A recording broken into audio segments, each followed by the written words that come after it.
bisnis pemajinan. Nah, saya buka dulu dari kutipan dari Aristoteles yang mengatakan bahwa penelitian itu adalah melihat apa yang orang lain lihat dan juga memikirkan apa yang tidak dipikirkan oleh orang lain. Jadi mungkin nanti audien akan memiliki perspektif berbeda karena ini pembahasannya adalah pembahasan kualitatif dan kuantitatif. Nah, pertama saya akan menyampaikan overview dari pemaparan proposal dulu, kemudian ke hasil, di mana pada mulanya ini Omah Jenang merupakan usaha yang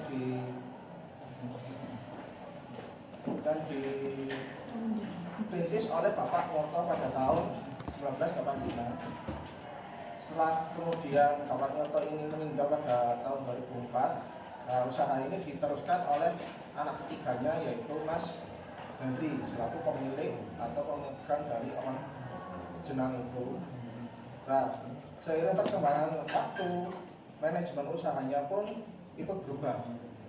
Transformasi manajemennya, baik itu SDM, operasional, pemasaran, dan lain-lainnya. Sehingga pada saat 2005, Omah Jenang itu membuka wisata edukasi muda Jenang. Nah, ini ilustrasi gambarnya saat observasi di sana.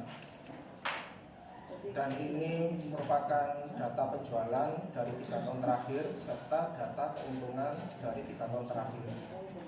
Nah, dari sisi human capitalnya sendiri, waktu di observasi itu melihat bahwasanya tenaga kerja pada Omah Jenang ini tidak mengalami kesulitan karena memberdayakan masyarakat sekitar. Hal ini menarik karena benar gak sih Omah Jenang itu menerapkan demikian? Nah, akhirnya saya turun ke lapangan untuk mengeceknya. Nah, kemudian dari perspektif budaya, karena Omah Jenang ini adalah penerus, akhirnya masuk di konsep family business. Dan untuk di bidang pemasaran pun Omah Jenang sudah melakukan pemasaran dengan strategi pemasaran 2 pendekatan, yaitu online maupun offline.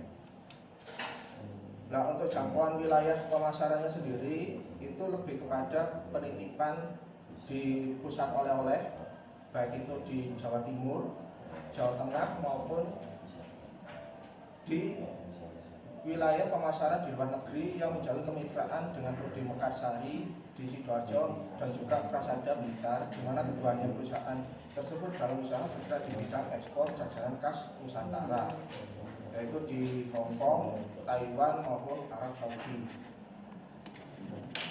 Nah, serta ada juga permintaan pengiriman paket, di mana itu pengirimannya Hong Kong juga, Taiwan, Jepang, Malaysia, Timur Tengah, dan juga Amerika. Dan saat ini pun telah merintis menjadi trading house, di mana trading house itu merupakan fasilitas intermediasi perdagangan baik nasional maupun internasional untuk memfasilitasi UMKM Blitar Raya maupun Jawa Timur. Nah, jika dilihat dari state of the art-nya dari 2015 sampai 2003, ternyata di sini ada neglect, di mana topik yang masih jarang dibahas. Nah, dapat diketahui di warna hitam ini merupakan publikasi yang internasional, terus yang warna kuning ini publikasi di Indonesia, terus yang hijau itu yang diteliti saat ini, yaitu mengintegrasikan human capital, budaya organisasi, pemasaran digital, serta kinerja bisnisnya dengan metode single case, menggunakan paradigma interpretatif serta konstruktivis. Untuk analisisnya, case study single yang mengacu pada Yin dan juga menggunakan alat NV4 12. Sehingga novelty rencananya itu membangun interaksi sinergis antara human capital, budaya organisasi, dan juga pemasaran digital sebagai unsur kebaruan. Mengintegrasikan human capital, budaya organisasi, dan pemasaran digital dalam sebuah pendekatan multidisiplin yang menawarkan perspektif baru dan segar. Terus yang kedua adalah pemaknaan terhadap fakta, data, dan ataupun informasi dari dunia nyata dan dikemas sebagai rangkaian kebenaran yang diatur secara sistematik hingga membentuk teori bahkan bisa framework. Yang ketiga adalah optimalisasi aset manusia, menguatkan budaya organisasi, dan juga memanfaatkan pemasaran digital guna mencapai keberhasilan jangka panjang.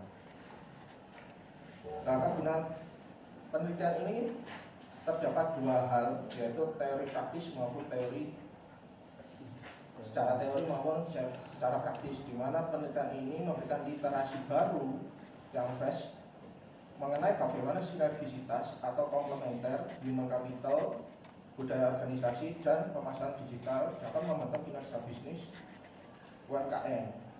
Terus yang berikutnya, penelitian ini akan menjadi ide inspirasi penelitian selanjutnya bagi peneliti yang memiliki minat yang sama dalam kajian human capital, budaya organisasi, pemasaran digital, bagi itu di multidisiplin maupun transdisiplin ilmu lainnya.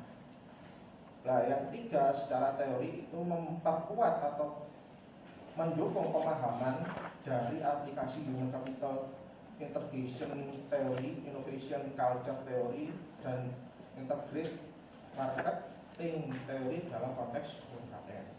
Nah, untuk praktisnya sendiri ada dua, yaitu untuk pemilik UMKM, manajer dan praktis bisnis untuk mengoptimalisasi kinerja bisnis dan juga membantu UMKM untuk meningkatkan daya saing mereka di era digital. Nah, grand theory yang digunakan untuk dapat mengakomodir mulai dari human capital theory, Scott, Becker, human investment theory dari Church dan Becker juga, human capital integration, knowledge based view, organizational theory, organizational culture theory, institutional isomorphism dari DiMaggio dan Powell.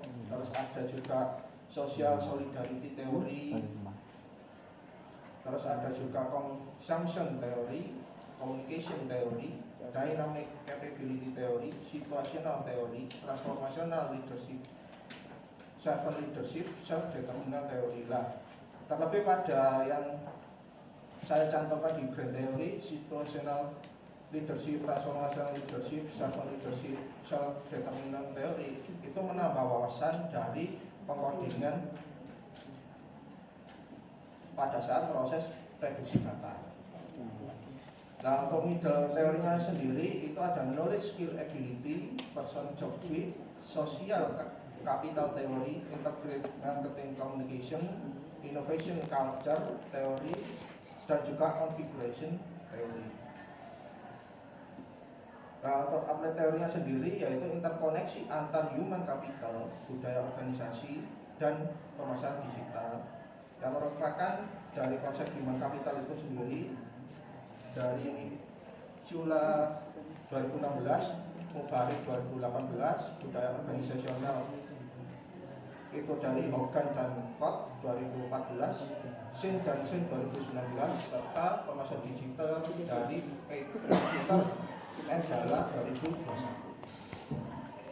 Sehingga konsep rangka pikirnya kalau diringkas menjadikan sebuah fenomena yang unik, yaitu transformasi manajemen yang lebih modern di berbagai aspek seperti produksi, keuangan, pemasaran, dan penjualan, menunjukkan bahwa Omar Jenang mengadopsi nilai-nilai profesionalisme dan efisiensi dalam budaya organisasinya. Transformasi ini memungkinkan peningkatan kinerja bisnis melalui praktek bisnis yang lebih terstruktur.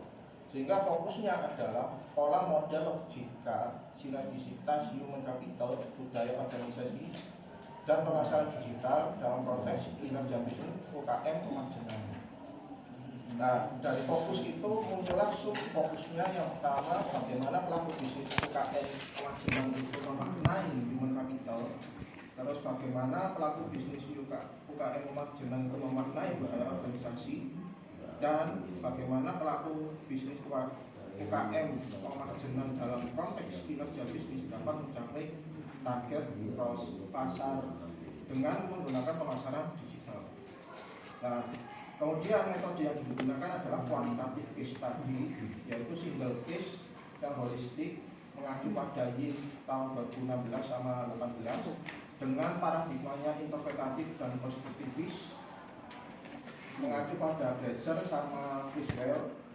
Nah, kemudian dari metode tersebut dianalisis menggunakan analisis case study berdasarkan YIN 2018. Itu ada pattern matching, explaining, building, time series, dan juga logic model. Sehingga kalau runutan dari metode penelitiannya seperti ini, dari pendekatan, paradigma, situs penelitiannya, informannya terdiri dari owner, co-owner, sekretaris, pelaksana operasional penjualan, pelaksana operasional pemasaran. Rujukannya dari Patton 2003 sama Marta dan Krishna 2017. Nah, untuk keabsahan data sendiri secara umum itu terdiri menjadi 4 dari yang dikutip sama dari Balintol, Moleong, Sardana, Criswell, Pot, dan juga Engine, yaitu ada kredibilitas, transferabilitas, dependabilitas, performabilitas, serta yang saya tambahkan di sini integrity, di mana rujukannya dari Criswell Pot 2017 sama Wilmore 2001, di mana kemampuan penelitian ini untuk menafsirkan data secara independen. Nah, kemudian dari keabsahan data ini nantinya dianalisis berdasarkan rujukannya YIN 2016 dan juga 18, ada compiling, dissembling, resembling, ataupun array, interpreting, dan juga conclusion. Nah, poin pentingnya di sini adalah dalam analisis data case study nanti ulasan di hasil itu lebih fokus ke pattern matching, explaining, building, time series maupun logic model YIN 2018. Nah, ini dokumen-dokumen kegiatan yang ada di Pemajenang. Nah, kebetulan kalau di tahun 2004 ini ada angkatan 2004 kunjungan, yaitu sesuai dengan tagline-nya, visi misinya Pemajenang itu edukasi wisata mudik Jenang. Terus ada influencer yang mempromosikan produk dagangan dari Pemajenang sendiri, dan kegiatan saya waktu sesi keduanya interview Mas Henry. Kebetulan dosen di S1 S2 saya ikut untuk mengirimkan buku manajemen bisnis pada saat itu. Nah, ini kreasi-kreasi dari kemasan maupun proses produksi. Nah, sebagai dasar dari yang saya teliti itu kan terkadang informan belum tahu bahasa ilmiah. Jadi dari bahasa ilmiah itu saya bahasakan keseharian agar mempermudah proses komunikasi antar informan dengan peneliti. Nah, di sini esensi makna human capital bagi Pemajenang sendiri itu tidak hanya keahlian teknis, tetapi lebih pada pengembangan karakter, motivasi, dan nilai-nilai fundamental seperti kejujuran, kerja keras, serta kemauan untuk belajar. Untuk yang budaya organisasi sendiri, mereka itu memberikan ilustrasi esensi maknanya, bahwasanya budaya yang di sana itu berakar pada nilai kekeluargaan, kejujuran juga, serta kerja keras, gotong royong, dan fleksibilitas.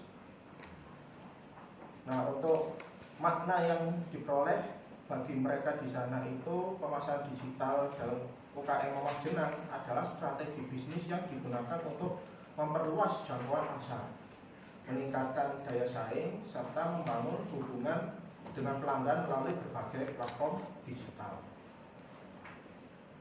Nah, setelah saya reduksi ketemu pola kepemimpinan. Mengingat dengan adanya human capital, terus budaya organisasi, pemasaran digital, tidak lepas dari pemimpin. Nah, pemimpin di sini diketahui bahwa esensi maknanya berorientasi pada pelayanan, edukasi, relasi, visi, dan pemberdayaan. Karena model kepemimpinan ini tidak hanya berfokus pada pencapaian bisnis, tetapi juga pada pengembangan SDM-nya, menciptakan lingkungan kerja yang sportif, serta membangun loyalitas dan produktivitas tim. Nah, dari makna dasar yang diketahui dari hasil reduksi-reduksi itu tadi, jika merujuk di temuan penelitian NVivo, itu saya mengambil memo coding query sama project map. Nah, yang di temuan penelitian NVivo mapping coding query ini ada beberapa temuan, di mana itu ada sekitar 23.000, ada seleksi dan penetapan, terus ada juga pengalaman tenaga kerja, terus keseimbangan bisnis dan kepedulian, kemudian dalam memperoleh tenaga kerja. Terus yang untuk budaya organisasinya itu terdapat beberapa temuan bahwa untuk yang wisata edukasi model jenang itu ada sekitar 28, terus transformasi manajemen itu 21 yang telah ditemukan trading house, dan juga nilai-nilai yang diterima itu sama sekitar 29, terus makanan tradisional itu 17, terus yang satunya itu hasil wawancara itu ditemukan 20 per kali coding. Nah, di pemasaran digital sendiri ada branding, terus jangkauan pemasaran offline, online, dan juga segmentasi pasar itu masing-masing 6. Kemudian ada juga dalam negeri maupun luar negeri, serta outline dan juga pemasarannya sendiri itu ketemu sekitar 9.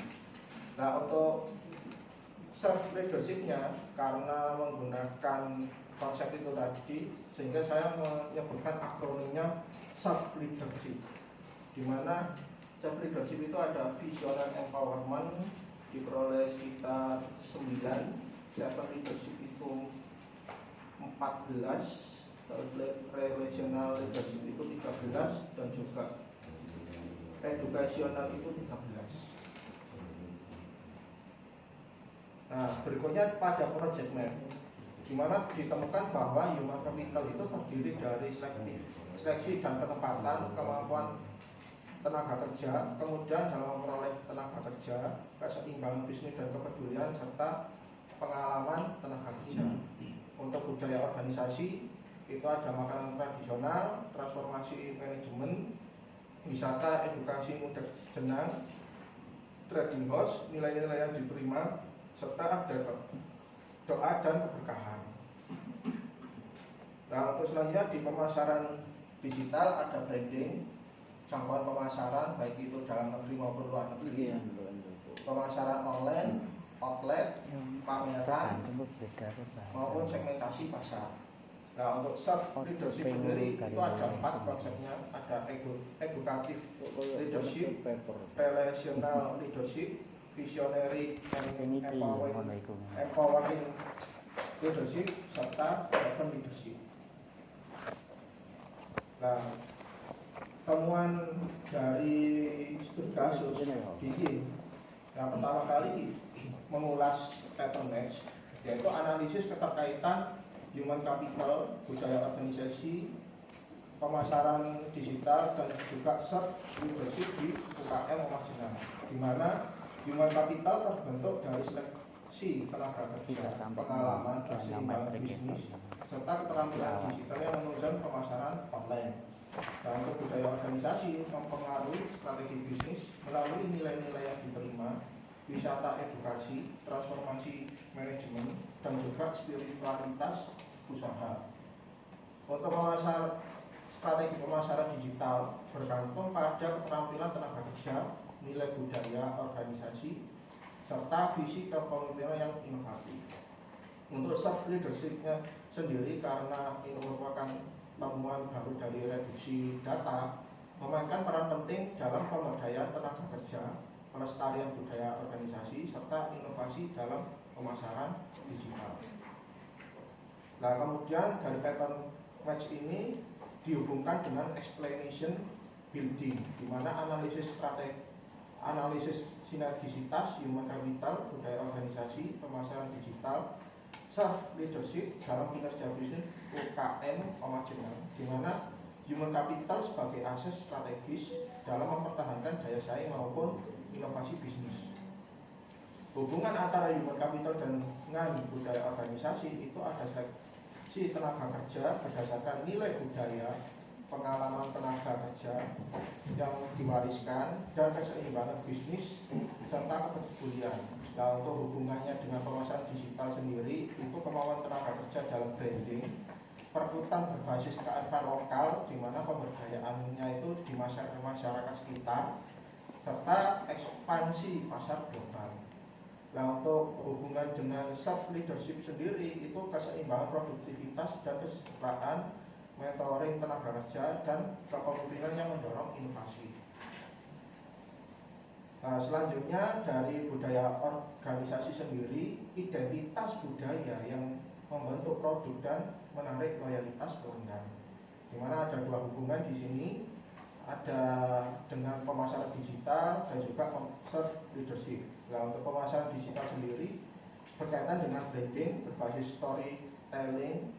Nah, ini ada di Instagramnya, lebih banyak di situ. Wisata edukasi sebagai strategi pemasaran.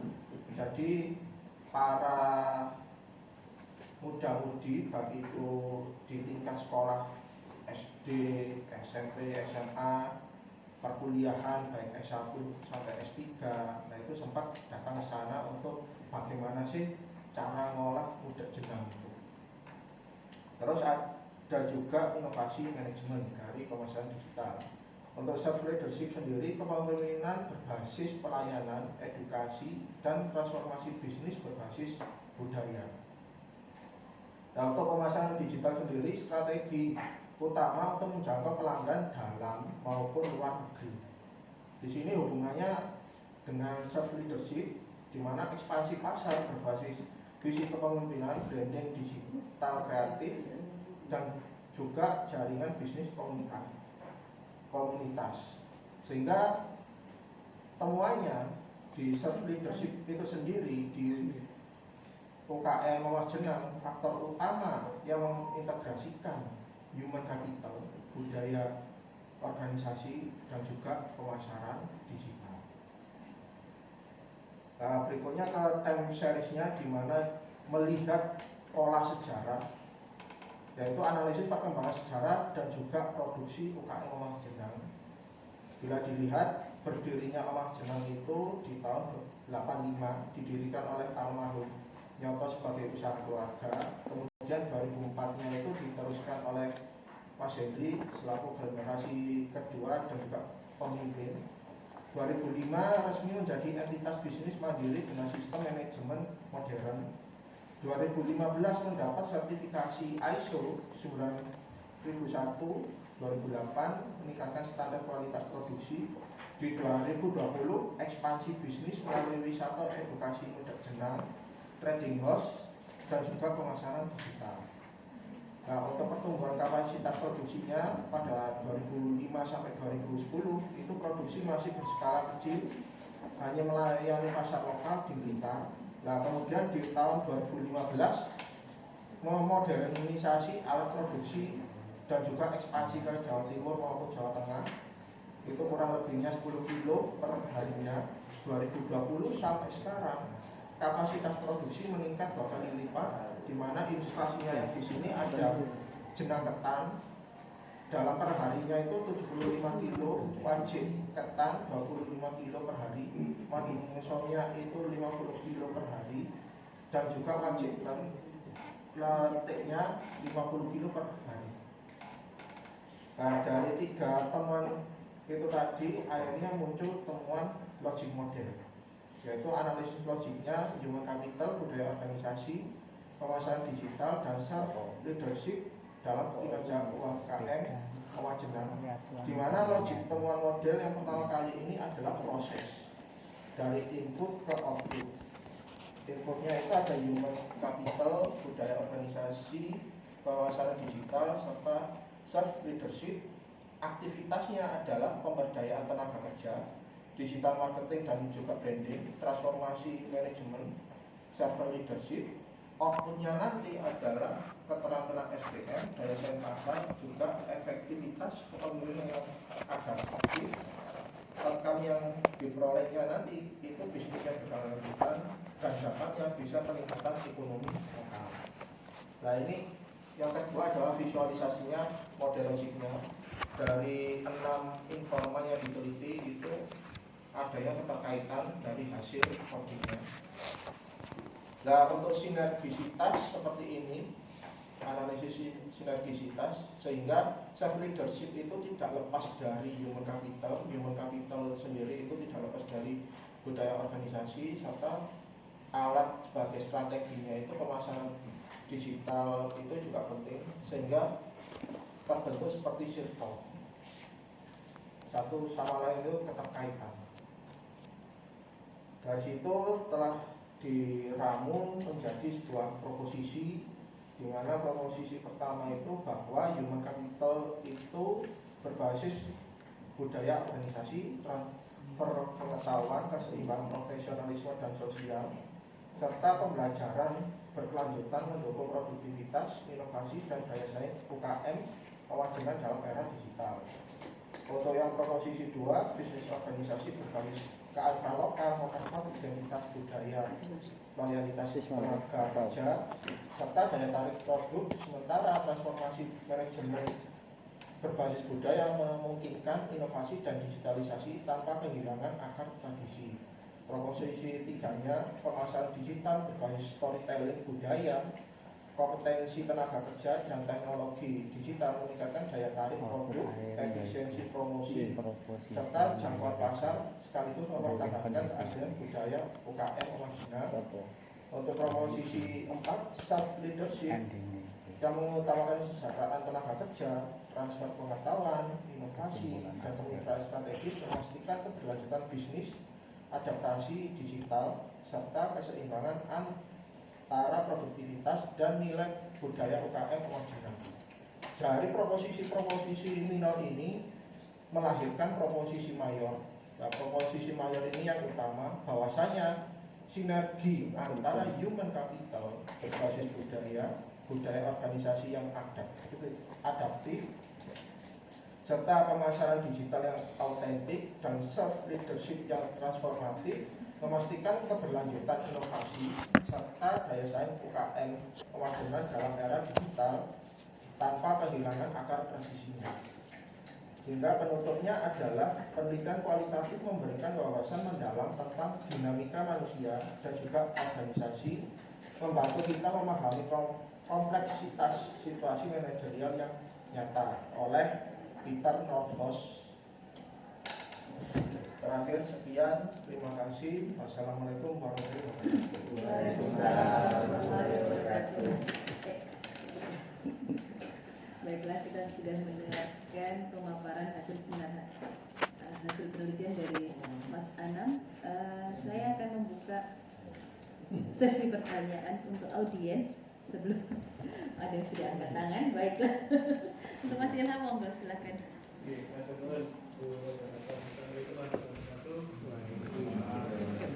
Selamat Pak Anam, Mas ini.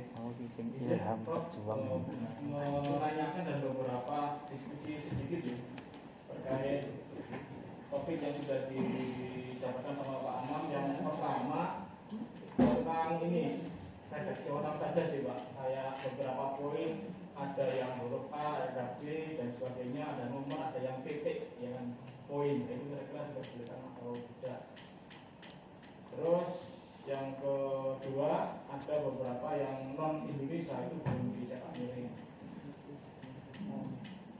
Ini saya nanti nggak banyak-banyak Pak ya, karena Pak Anam ini banyak membantu saya juga. Nanti saya mengkritisi banyak, nanti nggak dibantu. cetak miringnya nanti Pak. Terus saya melihat juga ada sekitar 125 halaman kalau nggak salah untuk hasil. Ini bisa menjadi patokan buat kita yang belum sembas nantinya. Bisa kurang, bisa lebih nanti. Terus ini Pak, jarang ada foto dokumentasi ketika jenengan terjun. Apakah belum dimasukkan di sini atau pripun? Terus terkait family business, ternyata tadi sempat di awal-awal ketika jenengan menjelaskan, saya masih belum paham ini family business generasi keberapa. Di akhir kan sudah ketemu ternyata generasi kedua. Karena berbicara family business sudah menjadi hal wajar, ada beberapa ini teori atau temuan tentunya, dan menjadi hal umum bahwa generasi pertama itu adalah generasi yang menciptakan, yang awalnya nggak ada menjadi ada. Yang generasi kedua adalah generasi yang membangun. Nah Pak Hendy ini termasuk yang membangun di generasi kedua. Nah generasi yang ketiga ini kebanyakan adalah generasi yang menghancurkan. Ya, mungkin di awal ini disebutkan apakah ini ditulis mungkin family business generasi yang beberapa, ada pandangan di awal. Kalau dirasa itu perlu gitu. Terus ini yang terakhir, tadi sempat kaget juga ketika baca dulu, tiba-tiba ada kepemimpinan di sini. Padahal di judul tidak ada kepemimpinan. Terus saya tadi tanya ke Bu Melan, saya juga tak lupa, jangan ini masuk konsentrasi pemasaran apa SDM? SDM. Makanya saya tadi itu di judul pemasaran, ini berarti satu circle dengan saya ini di konsentrasi pemasaran. Tapi ketika membaca ada kepemimpinan, berarti ini mix konsentrasi. Saya konfirmasi ke Bu Melani, ternyata dengan di SDM. Mungkin perlu dijelaskan lagi, selain tadi katanya reduksi temuan data nih. Temuan baru dari reduksi data. Tadi kan kepemimpinan mungkin lebih dijelaskan lagi urgensinya kepemimpinan itu apa, khawatirnya itu hanya untuk menutupi jaringan di konsentrasinya di kepemimpinan apa di SDM, atau memang perlu untuk digali juga kepemimpinan, atau memang masuk kepemimpinan itu di masing-masing fokus penelitian. Di human capital ada kepemimpinan, budaya organisasi ada kepemimpinan, pemasaran digital ada kepemimpinan. Makanya ini yang terakhir ya, penasaran kira-kira judulnya nanti seperti apa, judul finalnya. Mungkin nanti Bu Mazi yang biasanya bagus di bidang judul gitu ya. Beberapa kali beliau menguji itu memberikan judul-judul yang lumayan bagus. Apakah, nah ini kan masih belum judulnya gitu ya, belum diubah nih. Kepemimpinannya itu kalau di belakang tadi kepemimpinan ditaruh di setelah pemasaran digital. Yang tadi sempat mikir kepemimpinan ditaruh di depan. Atau nanti mungkin nunggu masukan dari Bapak Ibu atau Bu Mazi nanti. Bagus Bu Mazi. Oke, teman-teman, itu saja. Pak Alam, selamat. Semoga nanti nular kalau kita semuanya ini. Terima kasih. Baik, langsung jawab satu. Baik Mas Ilham, menarik ya, ada 6 poin di sini. Untuk nomor 1, 2 ya mungkin bisa. Terima kasih sudah mengkoreksi membaca, dan itu nanti bisa saya koreksi lagi penulisan-tulisannya. Nah, untuk yang nomor 3 ini kan 125 hasil dari hasil yang diketahui kan. Nah sebenarnya gini Pak, untuk hasil kualitatif terutama yang ada di studi kasus maupun di fenomenologi, etnografi, London dan sebagainya, itu tergantung dari kita sebagai peneliti. Nah, dasarnya apa? Dasarnya dari transkrip data, dialog antara kita dengan informan itu sejauh mana sih? Misalkan kalau jenengan ke saya jawab gitu. Ternyata pada saat bikin transkripsi data dialognya 10 sampai 20 halaman, nah itu kita harus mengcoding atau mereduksi apa yang kutipan-kutipan pentingnya dari pernyataan saya. Nah itu nanti direduksi, codingnya itu masuk di poin-poin mana. Nah itu sekaligus menjawab cara mereduksinya di proses kepemimpinan itu lagi. Sehingga pada saat sesi kedua itu saya ke Oma Jenang, kalau menarik lah 3 ini terus tak tambah kepemimpinan, ada nggak perannya Mas? oh ada mas gini. Nah kemudian oh berarti jenengan ini lebih ke pelayanan ya, kayak misalnya pelayanan leadership atau servant leadership. Nah servant leadership itu mas gini. Oh iya mas gini. Akhirnya cair di situ. Cerita, ketemu konsep baru edukasional. Yaitu dia itu membimbing. Kemudian ada juga yang relasi. Bagaimana sih cara ngajarin sales dulu, sales yang baru?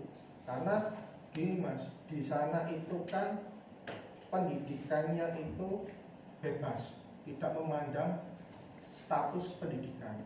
Jadi yang mau bekerja di sana, ya udah ikut. Dengan cara apa? Ditanya, Mas Mbak E isopo? Oh saya bisa nyapu mas. Ya kok diletakkan di kebersihan. Nah, Mbak Mas E isopo? Oh saya bisa di bagian ini mas, misalnya digital marketingnya di website ataupun nah itu nanti diletakkan sana. Bahkan kasirnya itu meletakkannya bukan apa ya, pendidikannya itu S1 maupun S2, lulusan SMP. Nah, akan tapi di training dulu sama Mas Hendri cara cara pelatihannya kasir itu gimana. Nah itu yang 5 terus foto dokumen. Nah ini belum tercantum mas di lampiran, ada video, ada dokumen, foto-foto itu, jadi belum terlampirkan di lampiran dokumen foto-fotonya. Termasuk transkrip wawancara juga ini atau memang? Nah kalau orinya di sini ada, orinya di sini ada, di orinya ada. Nah itu terus itu akhirnya kan nyoba, oh ternyata orang kalau berbisnis itu pastinya kan punya jiwa kepemimpinan.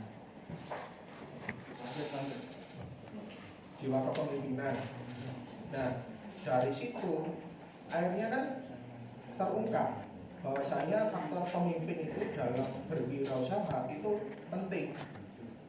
Kan pastinya kalau misalkan merintis usaha baru, apakah ada peran pemimpin? Harusnya kan ada peran pemimpin. Nah itu. Terus berkaitan dengan judul. Nah ini sudah saya prediksi akan berubah nanti. Akan tetapi gini, kalau menanyakan konsentrasi dan sebagainya, human capital itu asal usulnya dari SDM, budaya organisasi SDM, pemasaran digital itu marketing, kinerja bisnis dari strategi. Jadi ini lebih ke lingkupnya multidisiplin, satu lingkup di manajemen. Nah itu kalau di transdisiplin, ilmu lain dari manajemen itu masuk. Nah ini masih di tataran multidisiplinnya manajemen dari segi SDM, pemasaran, sama satunya lagi itu strategi. Itu. Mungkin itu tanggapan dari saya. Baik, terima kasih. Apakah masih ada audiens yang ingin bertanya lagi? Oh, Boleh. satu lainnya pengen bertanya. Enggak apa? Boleh. Boleh. Silakan, Mas Adi. Saya dengan Mas Anam. Oke, jadi Mas Anam begini, saya menarik untuk melihat temuan Novelty yang kedua. Setelah saya akan berarti Mas Anam yang kedua, budaya organisasi berbasis kearifan lokal, gitu ya. Terus kemudian nomor 2 identitas bisnis, loyalitas tenaga kerja serta daya tarik kerja. Sementara transformasi manajemen berbasis budaya memungkinkan inovasi dan digitalisasi tanpa kehilangan akar tradisi. Di sini ada 2 term yang menarik ya, kearifan lokal dan akar tradisi. Nah, di dalam disertasi Mas Anam, kalau kita melihat kembali ke dalam brand teori, Mas Anam banyak menggunakan teori sosiologi. Ya, terus kemudian di middle ya di Grand juga ada juga teori tentang human capital, tentang artinya teori yang memang organik, teori manajemen gitu ya, spesifiknya di human capital. Terus juga ada teori sosiologi. Nah di sini corak teori dari kedua bidang ilmu ini, yang pertama sosiologi dan juga human capital gitu ya. Jadi di dalam human capital manusia ini kan didudukkan sebagai capital, aset gitu ya. Maka di situ dikatakan human capital. Sedangkan di dalam sosiologi kita melihat bagaimana manusia itu tidak didudukkan sebagai aset atau sebagai capital, tapi sebagai aktor, iya kan? Yang dia itu punya otoritas, yang dia itu sebagai agen sosial, gitu ya. Sehingga aset atau capital dalam sosiologi bukan human, tapi yang lain, ya kan? Social capital, yang jelas tidak ada human capital. Gitu. Nah, artinya kalau dalam human capital kita itu melihat bahwa lebih organocentrik atau mekanosentrik gitu ya. Sedangkan di sosiologi antroposentrik dia berpusat pada manusia gitu. Sedangkan di human capital dia berpusat pada sistem gitu. Nah di sini ada lagi juga gitu ya, temuannya Mas Anam, akar tradisi atau budaya tradisi yang biasanya gitu ya, kosmosentris. Ya, jadi ada yang kosmosentrik, kemudian ada yang organocentrik, ada yang antroposentrik. Nah, ini sebenarnya menarik kalau misalkan Mas Anam bisa melakukan telaah lebih jauh misalkan. Menurut saya akan jadi novel itu sendiri ketika basis teori itu mungkin bisa memiliki pusat yang berbeda-beda gitu. Tentunya ini akan menjadi novel itu sendiri. Tapi nggak tahu ya, ini sangat tergantung pada Mas Anam. Artinya saya melihat potensi itu gitu. Ada yang budaya tradisi. Nah itu yang pertama. Kemudian yang kedua, budaya tradisinya itu kalau misalnya di Omajengan ini seperti apa akar tradisinya yang seperti misalnya Mas Anam katakan otentik ya, tidak lepas dari akar tradisi tadi atau kearifan lokalnya itu yang bagaimana Mas Anam ketika di Omajengan. Itu saja. Terima kasih. Nah, yang pertama itu menarik karena gini, kan di case study ini itu kan berakar dari kualitatif tradisional. Nah, secara nggak langsung nanti akan penelitian ke depan jika ini dilanjutkan itu mau ke arah, saya arahkan ke postmodern ataupun yang post kualitatif. Karena gini, berkaitan dengan menjawab budaya itu tadi, seperti apa sih? Karena kan manajemen sendiri itu kan tidak lepas dari 3 elemen, antropologi, sosiologi, sama psikolog. Nah, kedua hal ini nanti akan diteliti ke depan, entah itu menggunakan postmodern ataupun yang post kualitatif. Karena itu nanti kan ada keterlibatan antara informan dengan peneliti. Ini nanti sekaligus menjawab nomor 2, itu nanti di-matchkan. Apa benar sih keautentikannya budaya itu Omajenang setiap harinya, misalkan jam 5 itu produksi pertama, lalu jam 9 produksi kedua, jam 12 itu produksi yang ketiga. Nah, secara terus menerus itu menjadi budaya atau menjadikan sebuah budaya itu nilai-nilai yang ada di Omajenang itu sendiri. Sehingga itu nanti menjadi apa ya, novelty baru jika diteruskan di postmodern ataupun yang dari post kualitatif. Nah, rencananya seperti itu nantinya ke depan. Dipersiapkan itu. Karena penelitian di bidang UKM ini masih pertama kali saya. Kalau di organisasi kecil kayak tingkatan sekolah, tingkatan universitas, nah itu bisa ketemu ini novelty-nya di sini, di sini. Nah, kalau UKM ini nantinya satu temuan ini novelty-nya ada. Nah, kan terkadang ada keterbatasan peneliti. Nah, itu nanti bisa direkomendasikan ke peneliti lain atau dari penelitian saya sendiri melanjutkan dari sisi mana yang perlu dipertajam kembali. Seperti itu. Baik, kali ini kita masuk pada sesi tanya jawab paling terpuji dan juga Dewan Perwakilan. Oh, ada lagi? Boleh. Baik, baiklah saya. Beri kesempatan satu lagi untuk Pak Lutfi. Monggo. Terima kasih. Yang pertama ucapan selamat kepada Mas Anam. Jadi saya sendiri juga masih aneh. Ketika melihat judul memang ketika baca-baca dan penjelasan Mas Anam di terakhir itu kaget saya itu kok ada second leadership itu. Kok muncul-muncul seperti itu. Karena kalau ketika terjun ke lapangan otomatis banyak nanti variabel. Gimana kalau saya tanya ini?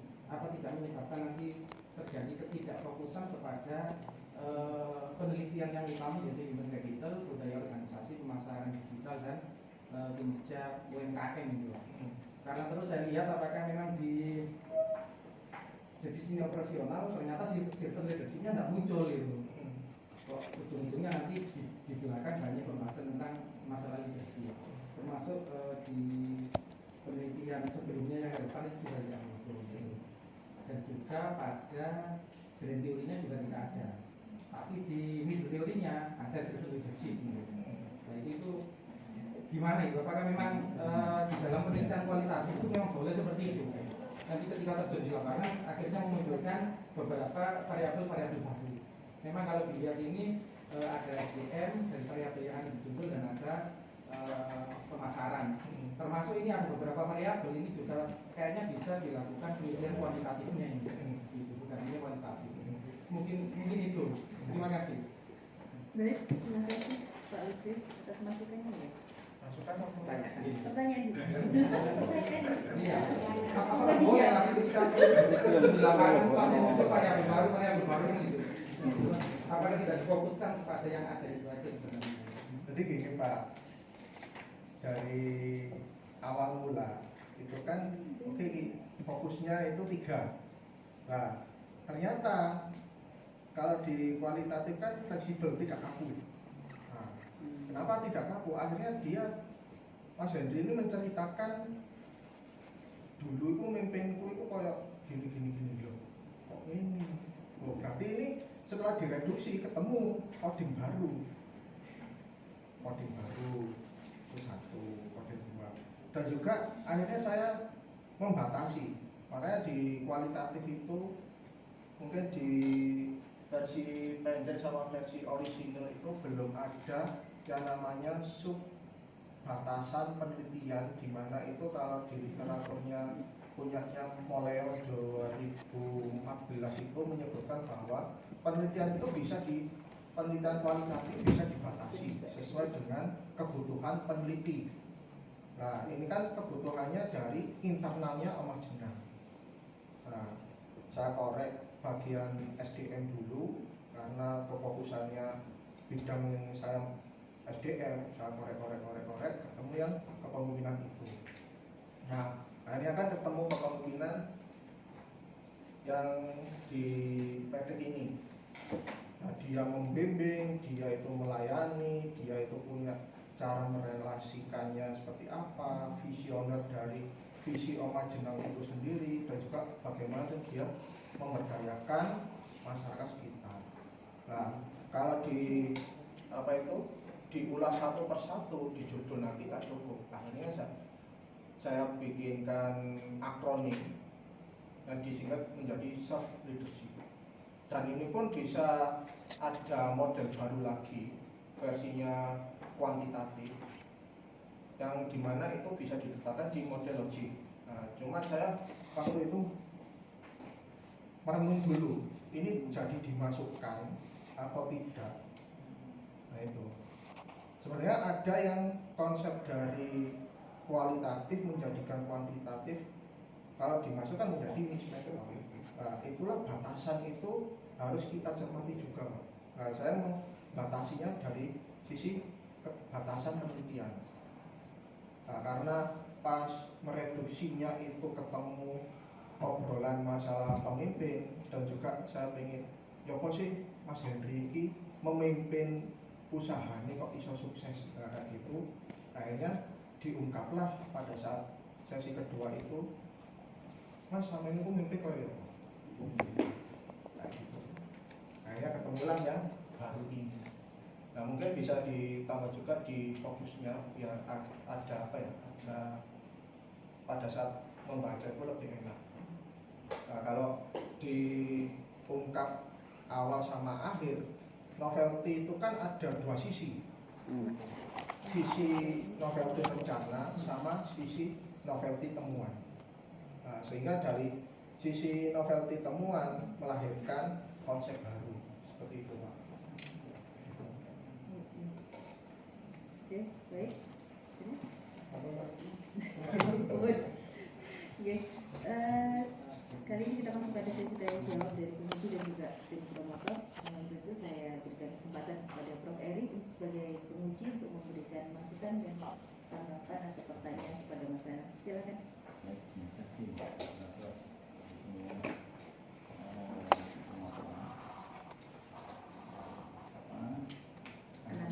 Anam ya. Iya, mirip Mas Ilham, Pak Lutfi. Saya baca, kemudian terma self leadership itu muncul di halaman 181. Ya. Nah itu ya. Memang di bagian kajian ada servant leadership, ada transformational, ada 3 ya itu ya di bagian kajian. Tetapi itu siap di kajian sampai dengan halaman 181. Ya. Jadi ke depan itu enggak. Jadi lalu saya kembali ke fokus. Nah, ketika di fokus, tadi saya silakan, tapi tidak apa-apa. Mari silakan kita bisa ini ya. Jadi di fokus itu missing mengenai servant leadership atau self leadership tadi ya, missing itu ya. Oke, itu yang pertama. Nah, oke. Nah, saya akan beberapa seksi dulu yang kajian ya, kajian itu yang beberapa teori yang tak terbahas. Misalnya institutional isomorphism, misalnya ya teori itu, termasuk teori tak terbahas adalah social solidarity theory, consumption theory. Ini yang tadi ini self determinism theory tidak terbahas. Social capital theory tidak pembahasan tidak terbahas. Integrated marketing communication tidak terbahas. Configurational theory tidak terbahas. Ya, itu beberapa teori yang Ada yang belum terbahas di pembahasannya. Oke, iya memang makanya. Jadi tidak terbahas di situ terkait dengan teori-teori itu. Baik, nah kemudian bagaimana di dalam kajian itu kemudian muncul ada 3 situational leadership, transformational leadership, sama servant leadership. Bagaimana posisi ketiganya itu Pak Anam ketika menempatkannya di bagian kajian teori, bagaimana posisi kedudukannya? Ketika di bagian mulai 181 penekanan itu terjadi pada servant leadership. Ya, itu ya. Jadi emphasizing-nya pada situ. Jadi servant leadership atau servant leadership sebenarnya juga kalau kita telusuri servant leadership itu muncul di dalam di meta ya, kata meta itu muncul, servant leadership itu muncul sebenarnya. Jadi ya dengan banyak dimensi. Jadi, nah, oke. Nah kemudian saya ke bagian di kerangka berpikir itu jadi di fokus atas itu kalau masuk di kerangka berpikir atas itu ya mungkin Pak Anam bisa masuk di kerangka berpikir yang tadi saya sampaikan. Nah ini bagian atas itu missing self leadership ya. Kemudian subfokus 1, subfokus 2, subfokus 3 di sana juga missing kan berarti kan tidak ada itu ya. Jadi missing itu. Nah, kemudian pada hal ini di bagian pembahasan itu kalau saya membaca sentral idenya adalah di servant leadership. Saya membacanya pematainya itu di servant leadershipnya mulai dari pembahasan ini Itu begitu. Nah, sebentar saya akan mencuri dulu. Nah, termasuk di ya rangka di halaman 1 terus 2 terus 12. Nah, kemudian oke, saya masuk ke paparan hasil. Seterusnya paparan hasil, makna budaya dan seterusnya ya, hasil. Oke. Nah, kemudian itulah muncul kemudian yang makna self-readership tiba-tiba saja muncul di halaman 181 tanpa pengantar, tanpa bagaimana tiba-tiba lalu ketemu begitu. Nah itu jadi itu yang tadi disampaikan Mas Islam sama Pak Lutfi ya. Jadi itu anomalinya begitu, itu muncul di sini. Nah itu kemudian kalau mau dikembalikan di manakah posisinya dalam fokus ya. Nah jika Pak menyampaikan tadi reduksi. Kalau kita rujuk pada Creswell sebenarnya tidak ada lagi istilah reduksi, yang ada adalah istilah kondensasi, kondensasi. Karena yang baru dia tidak lagi menggunakan istilah reduksi tapi kondensasi. Atau misalnya kalau Pak Anam melakukan ini lahir karena eksplorasi, bukan karena reduksi berarti menghilangkan karena eksplorasi sehingga lahirlah self-reduksi itu. Nah, bisa saja dia kemudian masuk menjadi fokus sehingga fokus saja di dalam. Nah, di dalam ini sebenarnya jiwanya, kalau saya menangkap jiwanya justru self-leadership itu sebagai core dari ketiganya. Jadi kalau saya membaca di sini, self-leadership adalah core itu sebenarnya, karena dia akan menjangkau human capital, menjangkau digital marketing, menjangkau budaya international culture ya. Dia self leadership itu akan menjangkau itu ketiga itu. Nah sehingga kalau misalnya Pak Anam membuat itu yang itu pada apakah benar itu siklus, apakah model integrasinya bukan begitu. Sebenarnya model integrasinya adalah menempatkan sentralnya adalah self leadership. Itu saya bukan sekali saya menggambarkan dia menjadi sentral di tengah core-nya. Kemudian ada tiga yang saling berinteraksi di samping, mungkin 3 kiri atas, kiri 2 bawah, atas 1 gitu ya. Dia tiga itu akan menjadikan jiwa, karena di dalam sampai dengan akhir pembahasan ini saya sampaikan di bagian pembahasan itu lebih ke situ, lebih ke self-leadership-nya, bukan kepada itu.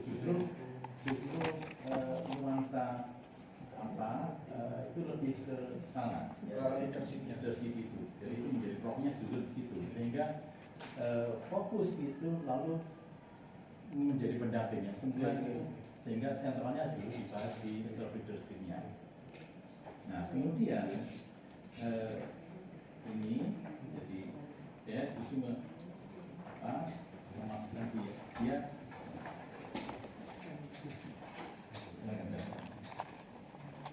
nah itu ya. Nah kemudian kalau kita telusuri sebenarnya ada self-leadership-nya. Nah ketika Pak Anam kemudian menggunakan terma leadership yang lain, seperti misalnya situasional atau transformasional leadership, menggunakan istilah leadership ya gitu ya. Apakah itu bukan merupakan artinya empowering leadership itu ya? Apakah ketika muncul istilah leadership di dalam frasa leadership, kemudian educative leadership dan macam-macam itu ya leadership, rasanya agak mengganggu di dalam self leadership-nya sendiri. Tetapi ketika dimunculkan dalam aspek atau dimensi atau karakteristik dari self leadership, maka dia tidak mengganggu. Tapi ketika dia muncul sama-sama muncul, ini posisinya bagaimana? Self leadership itu, tapi ada samping-sampingnya ada situasional, transformational leadership, ada empowering leadership dan seterusnya, menggunakan istilah-istilah leadership.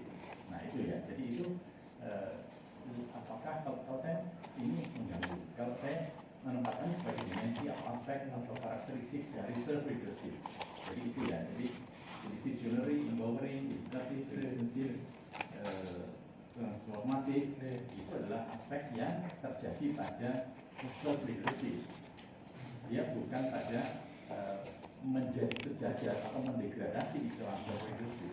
Mendegradasi aspek ketika dia memunculkan istilah, karena dia menjadi teradu ketika kita memposisikan pada hal yang sama. Ketika transformasi leadership kemudian servant leadership akan menjadi teradu dia. Ketika dia posisinya karena dia menjadi ketika tetapi transformasi dia ketika menjadi aspek dia menjadi bagian dari servant leadership. Tapi ketika dia pada posisi leadership yang sama maka dia berarti konsep bahwa transformasi harus demikian. Terus misalnya Pak Anang menggunakan istilah educative leadership, maka posisinya dia akan beradu. Itu ketika itu jadi ketika dia posisinya sebagai dimensi atau misalnya pada karakteristik atau aspek, misalnya dia lebih pada bagian dari servant leadership. Yang ada pada servant leadership adalah bagaimana Pak Anang sampaikan ada karakteristik pada seorang Henry. Itu ya, jadi itu. Oke, nah itu yang di bagian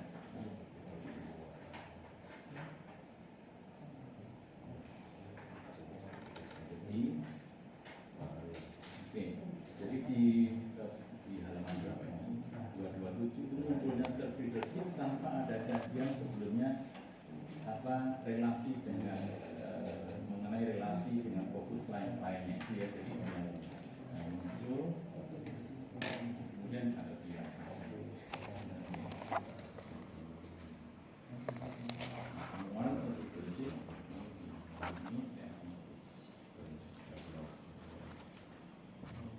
karena anak sendiri menyampaikan self-leadership adalah sebagai pilar utama. Nah, itu ada sebagai pilar utama berarti itu adalah kayak karakternya. Nah, itu sebagai tekanan di sana sebagai pilar utama. Nah, kemudian sebelum pembahasan di dalam frasa, di dalam proposisi lalu muncul istilah pemasaran digital yang otentik. Digital marketing otentik. Nah, muncul kata ini, tetapi sebenarnya pemasaran digital otentik itu bagian-bagian sebelumnya itu gimana? Itu kan otentik, bagaimana masuk otentik? Ini dia merupakan apa? Metafor musuh dan apa gitu kan ya. Jadi itu yang muncul menjadi proposisi padahal aparat atau ungkapan mengenai akhirnya proposisi metode penjabaran yang otentik lalu seperti apa menjadi apa itu memakai apa gitu kan ya seperti apa itu masuk. Nah itu yang ada di hasil gitu ya. Nah sekarang ke pembahasan. Nah di bagian pembahasan saya melihat ada banyak kajian filosofi ya. Baik, ada banyak ini ajaran saya. Baik. Kemudian saya akan melihat masyarakat dari orang yang Pak Anang rujuk ya. Masyarakatnya apa? Nah, Durkheim itu adalah social structure. Nah, kemudian ketika Pak Anang membahas mengenai social structure, tidak ada kecukupan informasi di depan. Jadi informational sufficiency terkait dengan social structure yang menempatkan pemajanan pada konteks sosial. Itu sehingga bagaimana itu menjadi relevan ketika Durkheim kemudian menjadi referensi tanpa mendudukkan pemajanan pada konteks masyarakat. Itu. Jadi Pak Anang kalau mau eksplorasi lagi berarti mendudukkan pemajanan pada bagaimana dia struktur sosial. Jadi ada social structure di mana dia berposisi. Iya, karena melihatnya informational sufficiency terkait dengan jadi struktur sosial pemajunan itu tidak muncul di bagian depan, tidak muncul di bagian depan, sehingga itu ya, jadi itu, nah itu yang terkait dengan survei, catatan saya begitu. Kemudian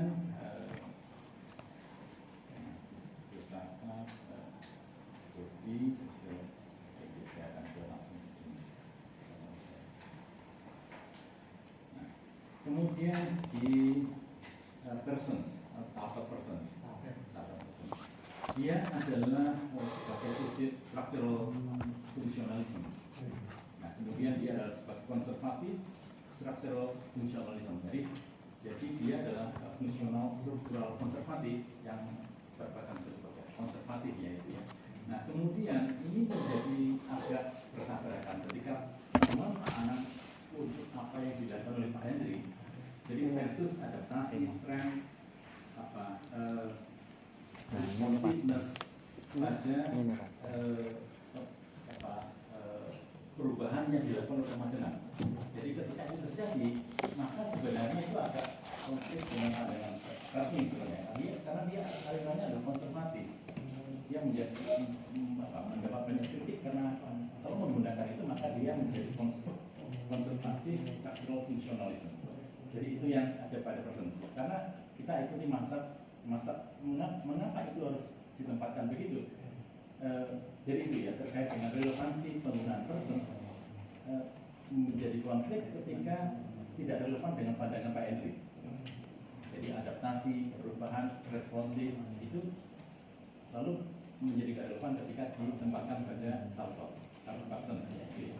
Itu yang agak mengganggu karena mereka berbeda aliran dari apa yang itu. Oke, berikutnya adalah beberapa yang akan sekarang di sini. Ada short mail ya, John short mail. Short mail ini lebih kepada liberalism, kebebasan, kemudian ethical di tengah, ya. Kemudian saya ke Kant itu adalah langsung. Nah, pandangan Kant ini begini. Pemimpin tidak boleh menggunakan lainnya sebagai sarana untuk mencapai sesuatu, karena dia ethical, pandangan ethical behavior. Jadi karena tidak boleh, leaders should not use others as means to some ends untuk mencapai tujuan akhir.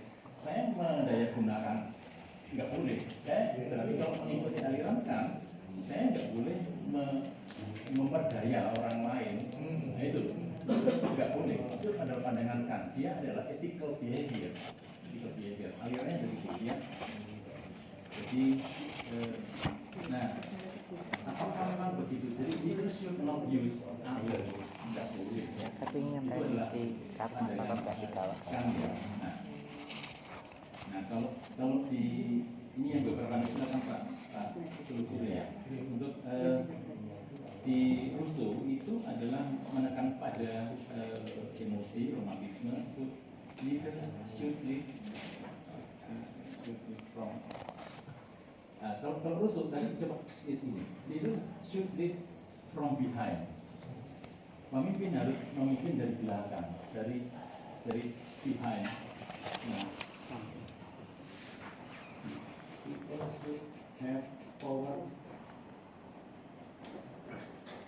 should have power to make decision. Nah ini yang kalau mengikuti pandangan Rousseau seperti itu, jadi pemimpin sendiri harus di belakang. Dia harus, jadi kalau pandangannya adalah dia cari Wandorov, itu yang Dayani, itu ya. Jadi itu yang orang harus memiliki kekuatan untuk mengambil keputusan.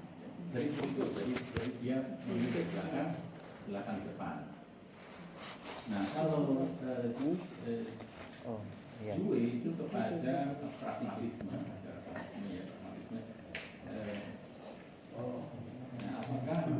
apakah itu akan relevan? Karena termasuk silakan diskusi kembali ya Pak. Kemudian ini Juga itu lebih kepada aspek pendidikan ya. Leadership in education kemudian itu terkait dengan spiritual learning, itu terkait dengan aliran. Kemudian di Habermas itu pada konteks publik dan sosial. Jadi dialog mengenai publik dan sosial itu yang ada pada Habermas, yaitu leadership focus on communication and public sphere, jadi pada konteks publik. Nah, ini juga kembali kepada tadi. Jadi kecukupan informasi mengenai bagaimana menempatkan pemahaman pada konteks publik itu yang muncul di depan. Kalau memang menggunakan pandangan Habermas, jadi sama dengan yang tadi. Ya, jadi termasuk over itu kepada demokrasi political society. Jadi ya ada jadi apa yang dimaksud dengan apa? Jadi sekali lagi kecukupan informasi pada bagian awal, bagian depan, ketika disandingkan pada aliran itu mana yang sebenarnya lebih tepat itu. Jadi agak konflik. Jadi beberapa orang kalau memang tidak memahami bagaimana masyarakat masing-masing itu tentu akan tidak akan paham. Jadi misalnya mungkin belum banyak masyarakat nanti di bagian sama aliran kalau orang nggak peduli masyarakat ya sudah itu saja. Jadi artinya di mana sana boleh, sini boleh, oke. Jadi artinya itu. Tapi kalau orang mengikuti masyarakat maka dia akan mengikuti masyarakatnya. Jadi itu. Jadi kalau misalnya seperti itu, jadi apa? Catatan saya seperti itu jadinya sini. Nah kemudian satu lagi ini miliknya Weber ya. Weber itu terkait dengan teori of birokrasi. Jadi harus ada clear hierarchy, kemudian vision of labor, formal rules dan aturan formal itu, dan sepertinya agak konflik dengan pandangan transformasional, pandangan yang ada pada self leadership yang memang itu ada itu ya. Jadi yang terjadi pada pemajanan. Nah, kalau memang Pak Anam akan lebih dalam, mungkin agak lebih relevan ke Mills karena dia lebih kepada aspek-aspek ekonomi, jadi mungkin lebih relevan di situ. Tapi ya terserah Pak Anam mau kemana itu terserah Pak Anam. Tapi antar masyarakat jangan sampai kemudian menjadi konflik. Saya khawatir nanti di dalam akhir ketika memujinya orang filsafat yang paham ekonomi filsafat itu kemudian loh kenapa beradu para tokoh yang di sini para tokoh. Lalu Pak Anam memposisikan di mana? Nah itu jadi itu hasil bacaan saya selama Pak Anam, jadi menarik dibaca tapi agak jadi ketika muncul tiba-tiba muncul leadership, saya telusur lagi ke depan, saya baca bagaimana ini. Terus belakang bahasanya namanya gimana? Sekarang bisa kan lebih kepada self leadership. Berarti bagaimana Pak Anam mengkonstruksi self leadership itu sebagai inti, karena temuannya lebih menonjol ke sana sebenarnya. Dan itu lebih menarik untuk dikaji karena itu banyak dialognya lebih kena pada kajian filsafat. Mungkin Pak Agung akan bisa mengantarkan itu. Jadi itu yang dari hasil bacaan saya. Tapi sekali lagi selamat Pak Anam untuk capaian ini. Silakan diulas kembali. Oke, saya kembalikan ke terima kasih Prof. Eri atas masukan dan juga tanggapannya. Berikutnya saya berikan waktu untuk Prof. Agung sebagai co-promotor untuk memberikan tanggapan dan juga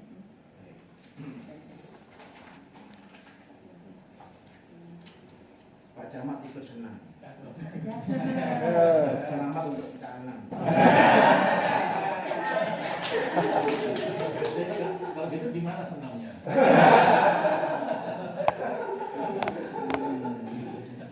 Baik, pertama untuk mencapai sampai di sini itu tidak mudah. Berapa bulan ini cara bulan? Lama juga ya? Setahun. cuma begini Mas Anam, riset itu di mana-mana baik pendekatan kuali maupun kuanti itu menjawab pertanyaan. Jangan sampai riset itu menghasilkan pertanyaan lain. Kecuali kalau riset lain silakan. Riset lain baca hasil penelitian saya timbul pertanyaan harus. Tapi kalau kita riset, kita penelitian, ya harus menjawab pertanyaan. Pertanyaannya apa, jawabannya apa itu harus jelas. Ini namanya ini pertanyaannya dikit, jawabannya memakai. Ini perlu Fenomena ditonton. tidak terjawab fenomena baru. Apakah boleh penelitian kuali itu menimbulkan pertanyaan baru? Boleh. Tapi bukan seperti jawaban Pak Anam tadi, masyarakat tadi itu. Kan masyarakat ini mau tanya apa, mau kemana, bukan dari itu, bukan dari itu. Tetap baru makanya ada fokus, ada subfokus itu tidak kemana-mana. Ketika diproses di perjalanan kok ternyata muncul, ternyata leadership itu lebih menonjol untuk menjaga kontinuitas atau sustainability dari usaha rumah tangga ini, tarik aja ke depan, fokusnya lagi, tarik fokusnya lagi, sehingga nanti untuk memperkuatnya itu ditambah lagi teori tentang leadership. Itu caranya kalau mau menambah. Boleh nggak yang lama kita buang? Boleh. Tapi tidak kemudian serta-merta keseluruhannya dibuang. Karena memang sejak awal kita kan ingin membawa pertanyaan apa sih sebetulnya. Rumah jenang itu sebetulnya apa sih? Bagaimana sih Rumah Jenang itu memahami human capital dan budaya organisasi itu seperti apa sih? Kan itu sejak awal ya, jadi jangan beda mana-mana. Sehingga tadi benar kalau kali bertanya tadi itu betul.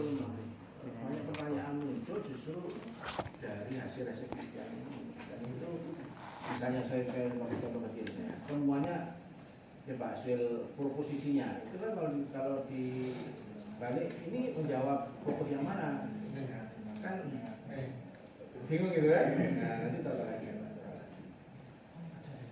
Terus yang kedua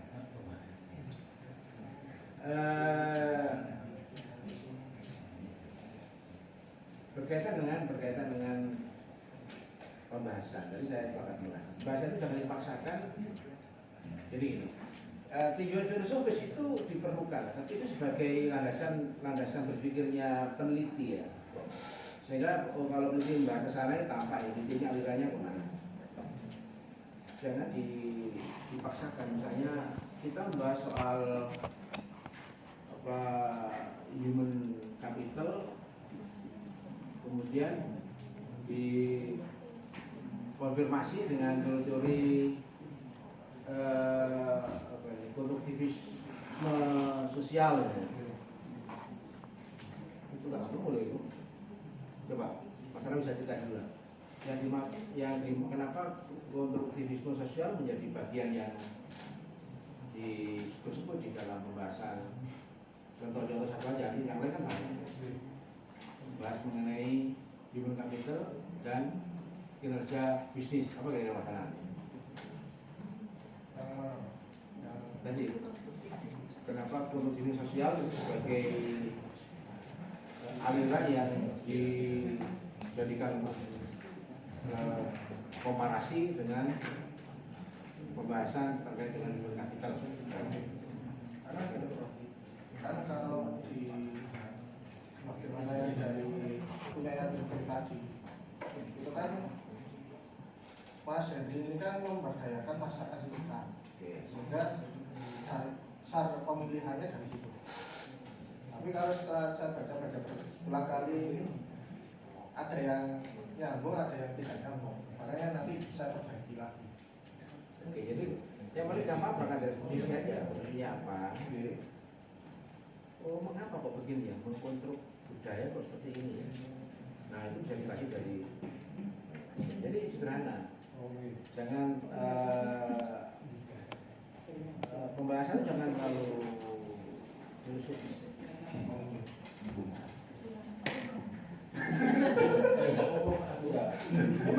Memang salah saya.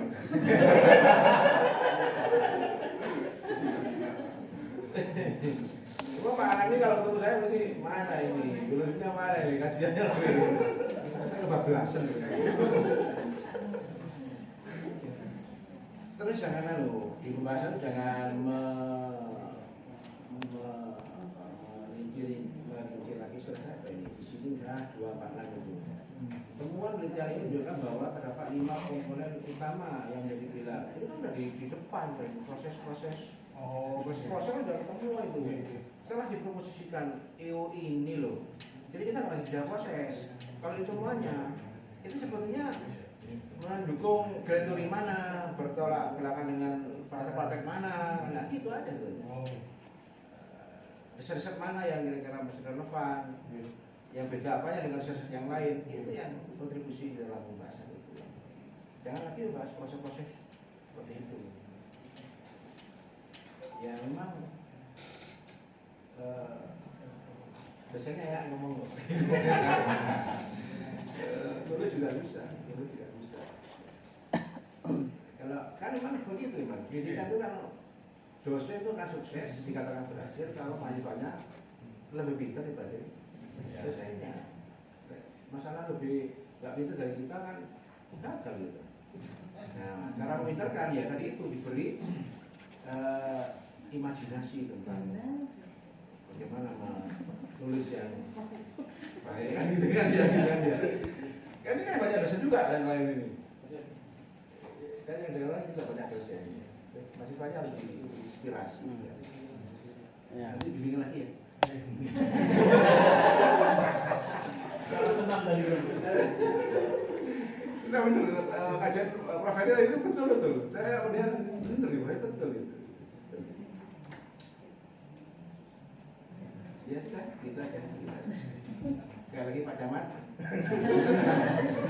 Selamat bulan. Terima kasih Prof.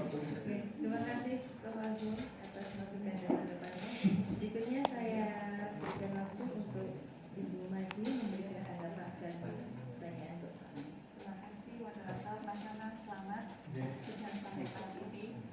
Sebenarnya Mas Anang ini diskusi sama saya tuh berkali-kali, banyak kali, tapi saya kok nggak ngecek judul gitu. Nggak ngecek fokus. Jadi kemarin sampai yang terakhir itu kan Mas Anang kita diskusi tentang self leadership itu kan ya. Tapi kok saya nggak ngecek depan itu yang kesalahan saya. Gitu. Saya mau Pak Waji, baru tahu saya kalau dengan Bu Waji berkali-kali. Berapa kali?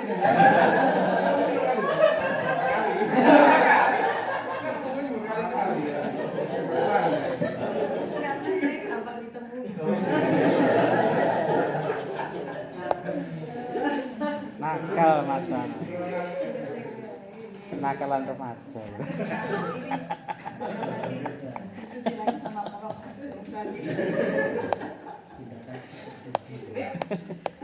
Mas Anam, ini yang saya ngecek mulai depan. Yang terkait dengan kata pengantar dan ucapan terima kasih itu kita sesuaikan seperti PKI sama seperti PKI itu jadi satu.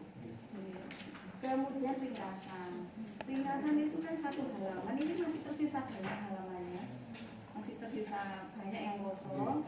Jadi hasil ini Mas Anam bisa jabarkan lagi sesuai dengan fokus penelitiannya. Ini hanya satu kalimat aja hasilnya, padahal ini kan hasilnya banyak sekali. Kemudian yang terkait dengan sebenarnya tadi Mas Ilham tadi minta judul gitu ya, karena judulnya kan saya langsung mengarang cepet ini. Jadi kalau lihat judul dari hasilnya tadi kan judulnya munculnya begini, menjaga tradisi, karena ada konsep-konsep tradisi tadi, menjaga tradisi meraih inovasi, model sinergitas human capital, budaya organisasi dan pemasaran digital dalam UKM memajukan. Tapi setelah ada leadershipnya, maka berubah lagi nih, saya coret lagi nih di bawah.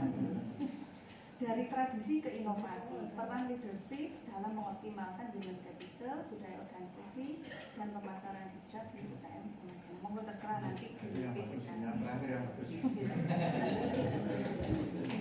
Jadi nanti monggo terserah Mas Anam dan itu ya, karena ada leadershipnya. Karena di sini banyak hasil penelitian ini banyak terkait dengan leadership, maka memang itu harus muncul akhirnya itu.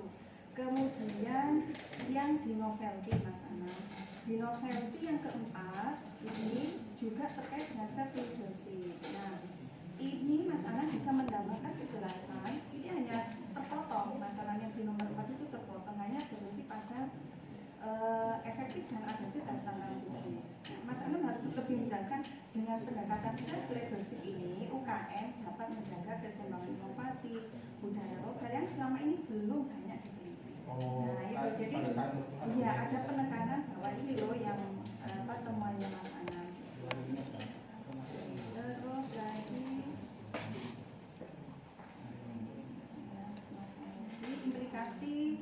implikasi teori ini juga sudah ada implikasi dari human capital, kemudian configurational theory.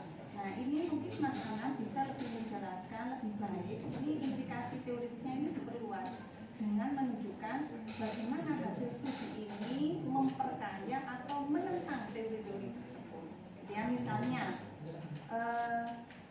bisa ditegaskan bahwa misalnya gini, bahwa temuan menunjukkan bahwa pengembangan SDM itu tidak hanya tentang keterampilan individu, tapi juga membutuhkan keterpaduan budaya organisasi dan strategi digitalisasi. Jadi karena ini menggunakan bahas wawancara nih tadi bahas persepsi. Saya kira itu aja tambahan saya. Terima kasih, selamat Mas Anam. Baik, terima kasih Bu Basi atas tanggapan masukannya. Selanjutnya yang terakhir saya serahkan kepada Prof. Budi untuk memberikan tanggapan sekaligus pertanyaan. Terima kasih saudara moderator, terima kasih Prof. Ori, Prof. Bun, Ibu Penasihat Kuliah, serta teman-teman semua yang telah memberikan masukan. Saya kira masukannya bagus ya. Saya kok agak setuju dengan alternatif judul yang kedua tadi dari Ibu Mas ya. Mau dicatat ya Bu ya, jangan bedakan mana beliau. Nah, saya juga terkagum-kagum sama Prof. Eri ini, ternyata tahu juga beliau ini tentang apa namanya sosiologi itu ya. Iya, sosiologi yang saya pelajari tahun 1984. Jadi tak hitung itu 41 tahun yang lalu saya belajar sosmakot istilahnya, sosiologi masyarakat kota dan desa. Jadi saya dulu S1-nya itu administrasi negara masalah. Jadi tahu itu. Masih sama Emil Durkheim, bareng sama ungkap-ungkap hubungan yang ini masuknya terlalu jauh ke dalam sosiologi sama beda. Ya, kemudian Immanuel Kant, cocok juga ya.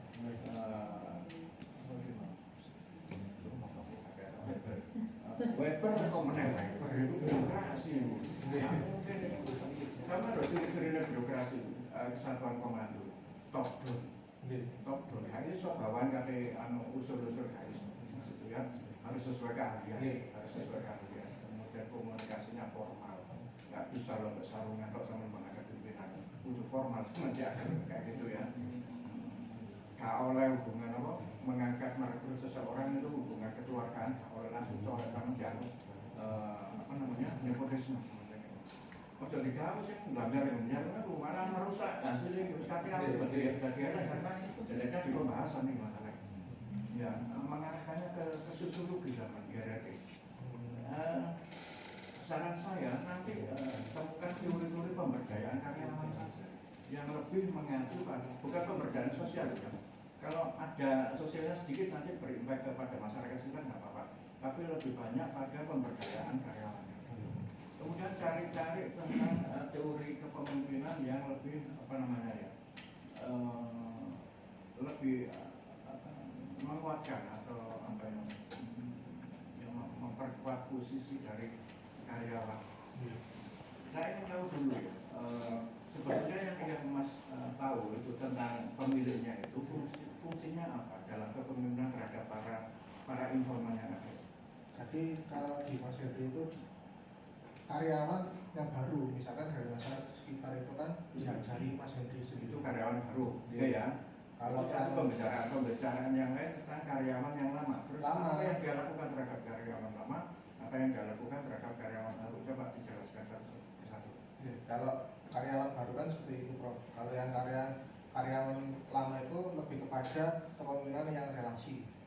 Nah, tidak hanya relasi juga, itu nanti kalaupun misalkan ada yang sudah kerja maksudnya kepemimpinan yang untuk karyawan yang lama dia menggunakan pendekatan relasional itu kalau yang baru itu lebih kepada edukasional dulu, kemudian bisa ke relasi. Jadi di situ tuh fleksibel.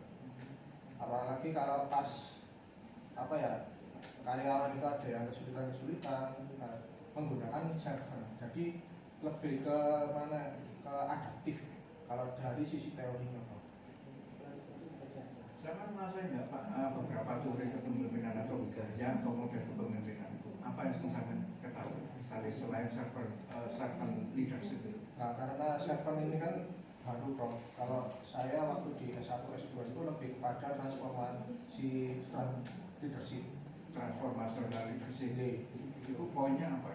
Jadi selain dia memotivasi juga menginspirasi. Poinnya kan di situ. Itu pertama kali memunculkan dari Dalton 73, kemudian dikembangkan lagi oleh Ben di tahun 75, dikembangkan lagi oleh Bass itu di tahun 80-an, terus Stockdale-nya itu di tahun 85 terus 90-an.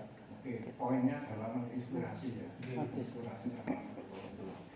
Oke, sudah kita tangkap. Sekarang yang lain, teori yang lain. Kalau yang server ini masih tergolong baru, kalau saya menjawabnya baru.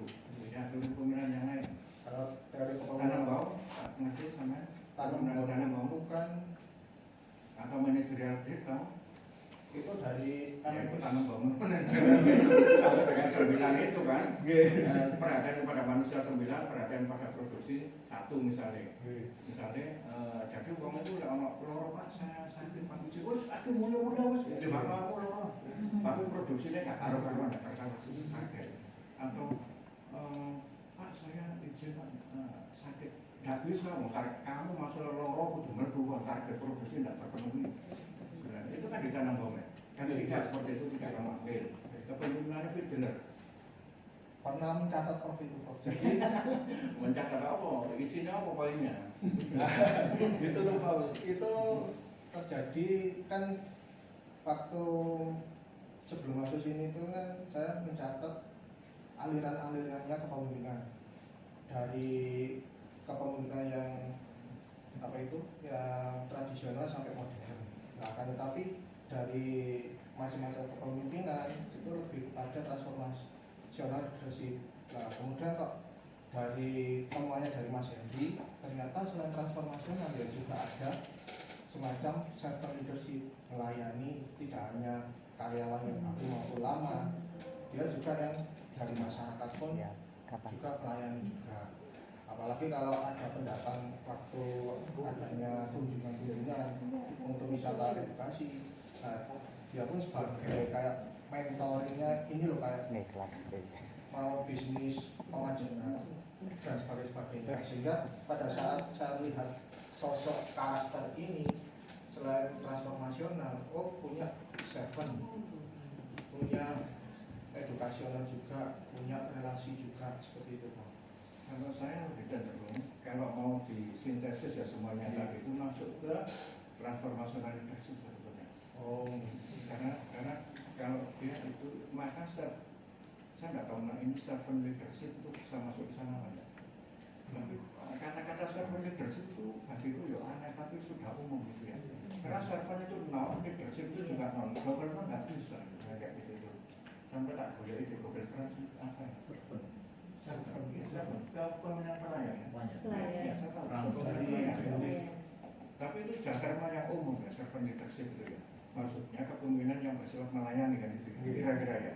Nah, ini dari soal bahasa saja. Bahasa saja. Double noun itu tidak bisa. Ya, kalau senior itu perlu ya. Memang bisa atau enggak double noun itu? Saya kira enggak bisa. Tidak bisa kan? Satunya servant leadership, kepemimpinannya sebenarnya melayani ya, enggak apa-apa yang kayak gitu.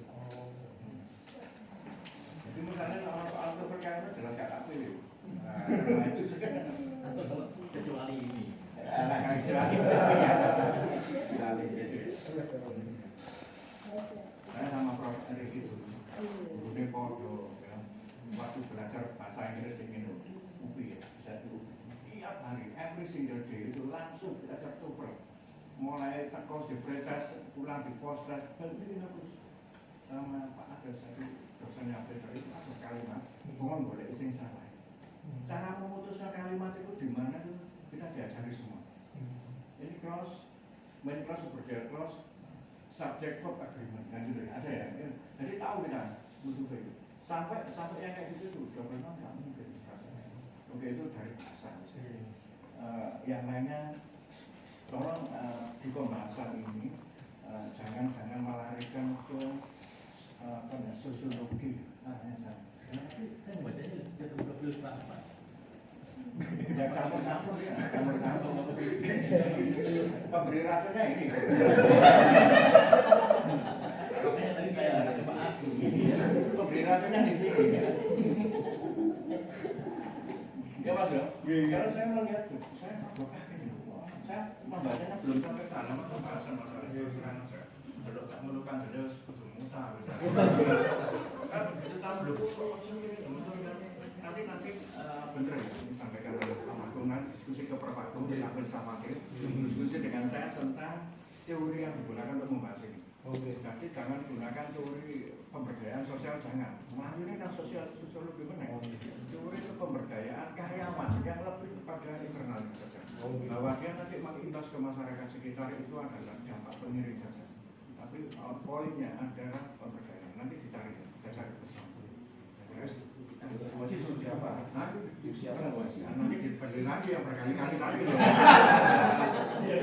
Biar lebih mantap ya. Mungkin kita berdua dielaborasi sama beliau. Kan itu kira-kira maksudnya Prof. Budi kayak gini, Prof. Aku gini, Prof. Erik itu kayak gini tadi memperjelas itu. Terus ambil karena judulnya namanya tuh. Saya setuju dengan Prof. Erik yang menempatkan ini ya, survei leadership ini tadi berada di tengah. Jadi ini ada budaya, kemudian human capital, pemasaran itu masuk di sini semua ini. Itu ya. Mau survei leadership ataukah itu persoalan yang lain ya. Mau survei leadership ini saya ngomongkan sama dia survei. Ketika berdasarkan wawancara kayak gini terus sama juga dia melakukan. Sebenarnya itu sudah ada di data meta. Sudah ada. Jadi survei itu sudah ada data meta. Jadi di FIFO sudah. Di transkripsinya bukan. Maksud saya itu bukan dari sini, di dunia maya. Dunia maya itu sudah ada. Artinya survei saya juga pernah membaca ya. Yang intinya melayani kan ya. Maksud saya munculnya kata self leadership versi sampean itu kan ini diperoleh dari wawancara kan? Wawancara. Itu poin apa yang sampean bisa menyatakan itu merupakan self leadership? Statement apa? Kalimat apa? Jadi asal usulnya dari konsep-konsep ini, Bro, disatukan. Akhirnya kita punya akronim sendiri menjadi self leadership. Itu pemikiran. Self itu akronim. Iya, akronim. Iya. Oh, bukan servant leadership. Singkatan. Jadi S-nya itu mewakili servant, E-nya itu edukatif, R-nya itu relasional, Visionary. Iya. Ya tapi ya nggak bisa gitu toh. Itu versinya Mas Anam. Tapi versi yang lain dunia maya iya jelas sudah ada. Jadi artinya sudah ada sebenarnya. Ini versinya Mas Anam adalah singkatan dari itu. Tapi apakah hanya itu? Itu tadi Kak di sekarang kalau versi sampai kalau boleh saya memberikan saran ya kembali lagi ke yang tadi apa namanya transformational leadership. Apakah di dalam transformational leadership tidak ada educative leadership? Ada, Bro. Ada loh. Di dimensinya transformasional ada. Jadi kalau pemikiran Mas Hendri, apakah bisa dibawa ke saran Prabu? Transformasionalnya. Apakah bisa begitu? bisa karena kan dilihat dari jawaban temuan historikalnya, histori yang saya dengar itu sejarahnya itu pastinya kan ada pemikiran yang transformatif. Ya, saya cenderung ke transformasional ya. Sekarang pertanyaan saya tak balik lagi ya. Kalau menggunakan itu, apakah di dalam transformasional leadership itu tidak ada relational leadership? Ada kan? Dari 5 dimensinya transformasional yang terbaru ada. Nah iya, makanya apakah dia visionary dan empowering? Ya ada semua. Lebih baik kita jadikan satu konsep yang transformasional leadership. Itu. Apakah dia tidak melayani juga? Iya kan? Pakai terma itu saja yang sudah umum ya. Nah, kalau Iya, begitu. Sak ngerti.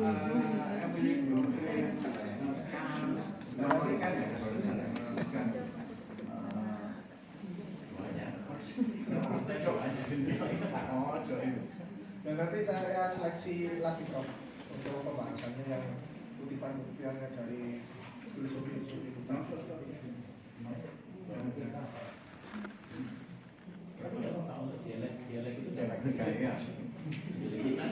Dialektika lesan nggak apa-apa tertulis aja.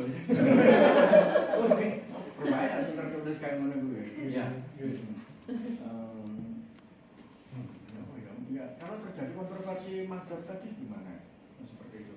Lebih baik saya sih tidak begitu menguasai terus terang saja itu dapat. Kalau Pak Fatah nanti pun tambahannya itu malah legal namanya. Bapak ini orang yang baik, tapi ada ya lumayan ya. Oke, itu Mas ya. Baik, sudah kan Prof? Oh saya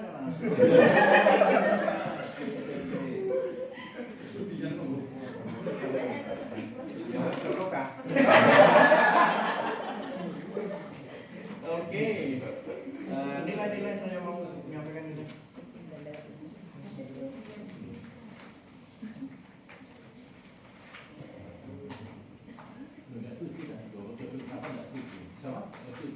Oh iya boleh, tapi jangan terlalu banyak.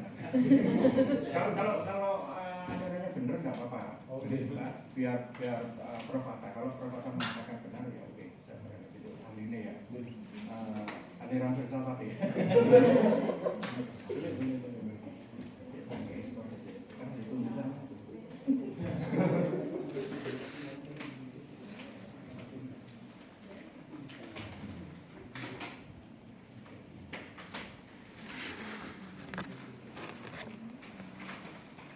Apakah kamu juga berdarah-darah seperti ini? Berdarah-darah gini juga.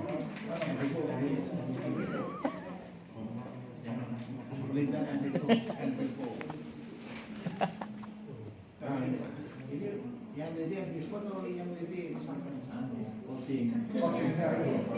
Iya, bukan ilmuwan yang itu. Peneliti itu bukan peneliti ya. Oh, jangan ya.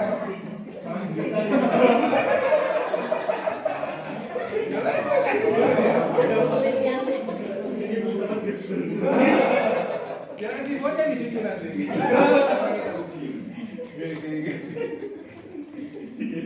Oh ya, sebelum saya umumkan, kalau memang boleh lah ya diskusi tentang filsafatnya ya. Kira-kira yang mau saya ingin tahu juga umum di sini ya, kajian apa, filsafat apa yang terkait dengan ini, misalkan. Ya. Kalau yang memang kan saya mau pelajari filsafat itu banyak Bro. Cuma di satu sisi itu masih bingung mau ke arah mananya itu Bro, filsafatnya, masaknya. Kalau dilihat kan lebih banyak ke Mas Henry ini tetap eksis, akhirnya kan lebih ke filsafat eksistensialnya. Terus ngene salah. Salah ya. Filsafat eksistensial bukan itu. Pokoknya jangan ke jangan benar.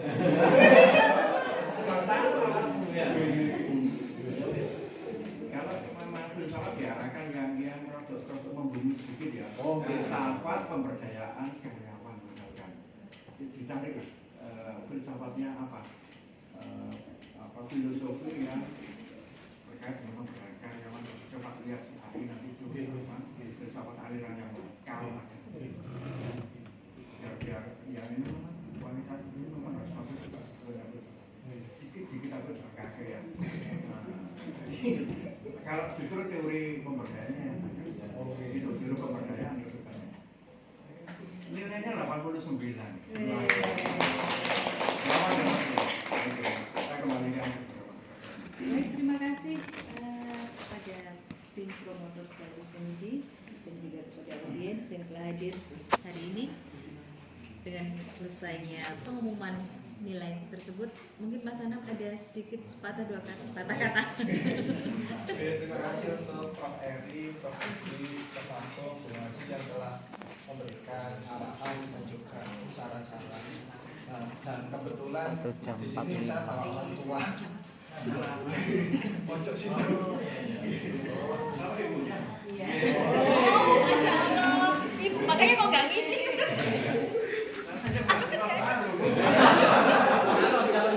Kawan ibunya nggak bisa tadi. Pengen tahu Ini dari sebelah atau dari sebelah? Iya. Kalau kita baca bisa-bisa ya. Ibu nggak Ada di fakultas ekonomi. Di akuntansi ekonomi. Departemen akuntansi. Oh iya. Jadi kan suka yang apa paredam apa yang non paredam. Ya, yang mana? Tempatnya Bu Lili tahu nggak ya? Ya, Bu Lili. Bu Lili. 1, 2, 3.